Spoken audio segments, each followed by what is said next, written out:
You might think keeping the whole truth from your doctor will save you from embarrassment, but these small lies have the potential to do more harm than you know.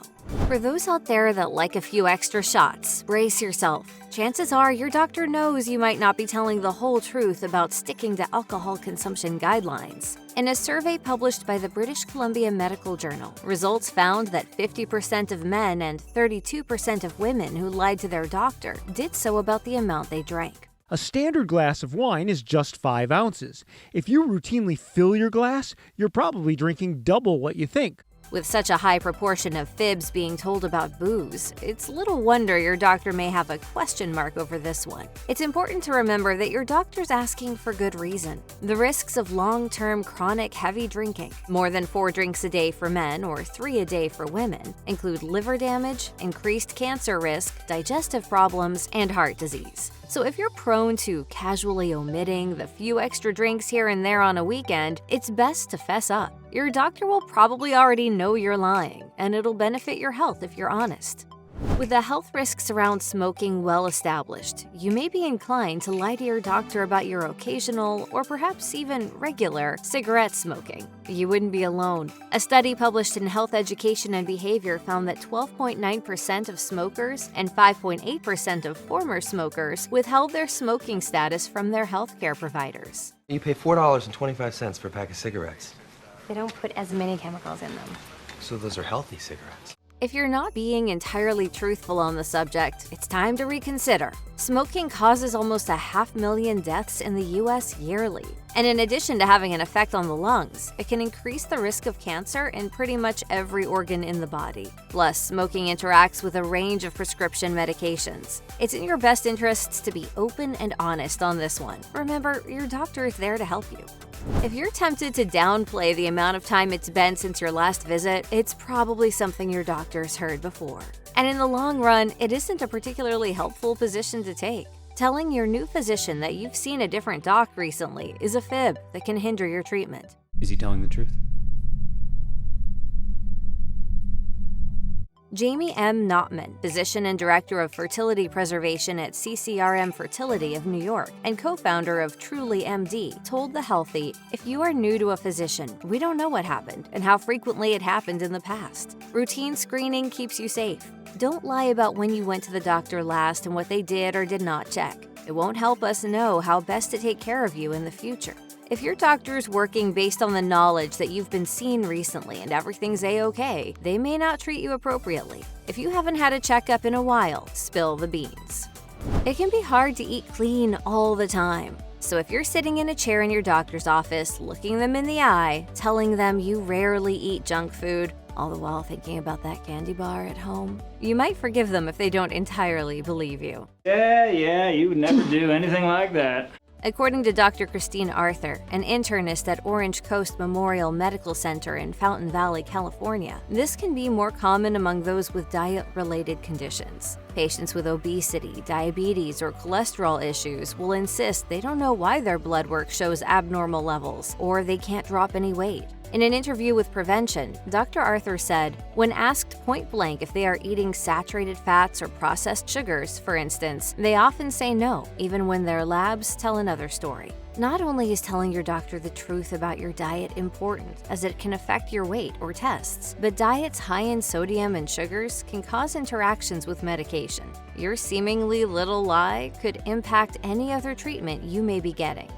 If you feel that your family's health history isn't need-to-know information for your new doctor, well, we've got some news for you. When it comes to medical treatment, it's important for your doctor to know as much as they can to provide the right care. If you're leaving out details about your family member's health, your doc may not get an accurate picture. Even things that might seem insignificant, like did someone in the family drown? As physician Deborah Burton wrote in an article for HuffPost, please ask family members, especially before surgery. That hidden family history of bleeding and trouble waking up after anesthesia is extremely important to know. Ask, don't assume. With family medical history relevant to your chances of developing common disorders such as heart disease or certain cancers, and rarer conditions like cystic fibrosis, being transparent about your health history is vital to proper care. Discussing your sexual history with anyone can be a bit awkward, which could be why quite a few people opt not to tell the whole truth when speaking with their doctors. It's none of your business. According to a survey conducted by Term Life to Go, which polled 500 people, 23% admitted to fudging the truth with their doctors, and 29% of those who did lie did so about their sexual partners. Being transparent about your sexual history is important, particularly when it comes to the treatment of other illnesses that may be impacted by former sexual activity, or when diagnosing illnesses that could have potentially been transmitted through sex. What are these? These, madam, are STDs. The consequences of treatment for certain symptoms or conditions, for example, can differ for individuals who have a history of HIV. For some people, dealing with medication can be a hassle. Between collecting prescription refills and remembering to take them daily, some patients end up getting a little lax when it comes to taking their meds, and they can end up lying about it.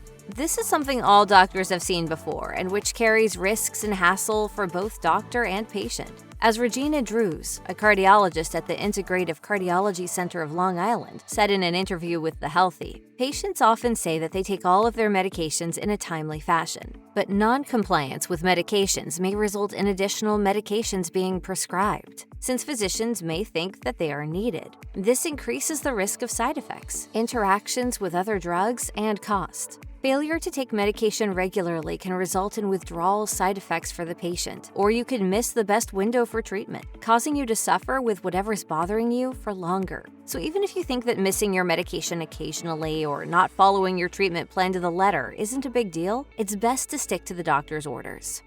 With the huge health benefits of exercise being no secret, it's no wonder that, if you're in couch potato mode, you might not want to admit it to your doctor. Unfortunately, that's one of the biggest lies people tell healthcare professionals. What? Something's wrong with the scale. Survey results published by British Columbia Medical Journal found that 43% of those who lied to their doctor did so about exercise, with the only more common lie being about smoking habits at 46%. Even if you're not exercising as much as you wish you were, being clear with your doctor is important, particularly for your heart health. A study published in Circulation Research found that sedentary lifestyles and physical inactivity are among the highest risk factors for cardiovascular disease and all-cause mortality. Knowing how often you work out is crucial for your doctor to help you protect your health in the long run. Getting enough sunshine can have huge benefits for our immune systems and mental health, but it's important to protect your skin while doing so. Even so, the majority of Americans don't regularly wear sunscreen. In fact, just 30% of women and less than 15% of men use sunscreen as a habit, according to a study cited by the National Cancer Institute. You may not know this, Seth. Some people over-tan. But lying about wearing sunscreen won't help matters, particularly during skin screenings. Dr. Gasper Gerasi, family physician and former market chief medical officer for AmeriHealth Caritas, told Insider, "You need to be honest about the amount of time spent in the sun without proper sunscreen use, and any related family history, because otherwise you may not receive as comprehensive of a skin screening as you should." With skin cancer being the most common type of cancer, protecting yourself with sunscreen and seeing a dermatologist regularly is vital. Just make sure you're always honest, as lying could result in a missed opportunity for treatment. Whether it's because we don't want to appear as ill as we feel, or out of respect for the doctor's time, we can sometimes downplay our symptoms or outright deny their continued existence to doctors. But that's not helpful to you or your doctor. I'm not sick. I don't get sick. Getting sick is for weaklings. According to Amit Kara, director of the program in preventive cardiology at the University of Texas Southwestern Medical Center in Dallas, this tendency sometimes stems from not wanting to acknowledge illness. In an interview with WebMD, Kara said, "A lot of it is fear that people think that if they don't know what is wrong with them, then they're okay. And once they know, then they're not okay. Obviously, that couldn't be true." I know nothing. Nothing. Denial of symptoms is a risky path to take. If your body is showing you any warning signs, the right course of action is to be upfront and honest with your doctor to make sure you receive the best medical treatment possible. With the social stigma that goes along with drug use, it can be difficult to discuss it with your doctor, particularly if your use involves the taking of illegal or less socially acceptable drugs, or if you have addictive tendencies towards any substances. It's important to note that prolonged use of substances can lead to a wide range of serious health conditions. This makes it even more vital to be honest about any drug use, as it could impact your treatment. Patients who have a drug addiction may lie about the extent of their addiction and symptoms, which then makes it difficult for their doctors to help. I can switch you to a different medication. No, I don't want to switch.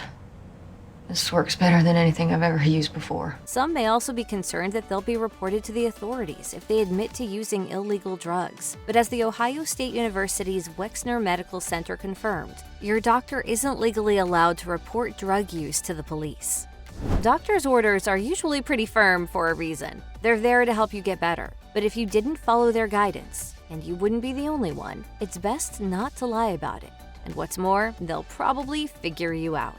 In a survey of over 1,200 people conducted by Medicare Advantage, 47% admitted to lying to their doctors. Of those who lied, 38% fibbed about how closely they adhere to specific doctor orders. In fact, this was the most common lie told. You're lying, and I know you're lying. Unfortunately, though, non-adherence to treatment plans set by doctors can be a pretty big problem, primarily for your health. In fact, the consequences of not following treatment advice and plans can be severe and even life-threatening, particularly when the advice or medication is given for a serious condition, such as HIV or coronary heart disease. Seeing a doctor can lead to feeling better soon, but what won't make you feel better is if, in your eagerness to leave or not take too much of your doctor's time, you fail to ask for clarification about your treatment plan. This is a common problem, and it can be pretty problematic. Speaking to Insider, Dr. Gasper Gerasi said, "It's easier to spend several extra minutes with your physician ensuring you fully understand their recommendation than walking away without the knowledge and answers you need. So the next time your doctor asks if you have any questions, be bold and speak up. It could make the difference between a full recovery and a return trip." If you or anyone you know is struggling with addiction, help is available. Visit the Substance Abuse and Mental Health Services Administration, SAMHSA, website, or contact SAMHSA's National Helpline at 1-800-662-HELP 4357.